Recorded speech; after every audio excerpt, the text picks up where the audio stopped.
லூக்கா சுவிசேஷத்துல இயேசுவானவர் ஜெபித்த இடங்கள் எத்தனை? 8. அவர் ஜெபத்தை குறித்து சொன்ன ஓமைகள் எத்தனை? லூக்காவில் 3. முதலாவது இடம் எங்கன்னா லூக்கா 11ஆம் அதிகாரம் 5-8 வரைக்கும் நடுராத்திரியில் நண்பன், friend at midnight. இரண்டாவது ஓமை லூக்கா 18:1-8 தொந்தரவு செய்த விதவை, a troubling widow.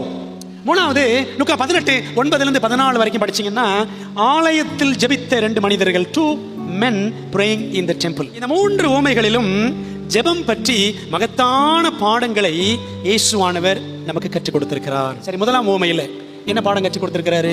அந்த நடுராத்திரியில் நண்பன் குறிப்பிட்டு கேட்க வேண்டும். ஜெபம் பண்ணும்போது எப்படி கேட்கணுமா?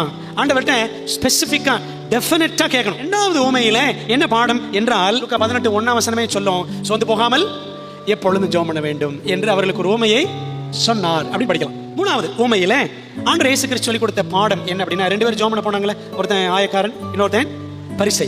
என்ன ஆண்டு சொல்லி கொடுத்தாருன்னா, தேவ நீதியை நம்பி பாவி என்று உணர்ந்து தாழ்மையுடன் ஜெபிக்க வேண்டும்.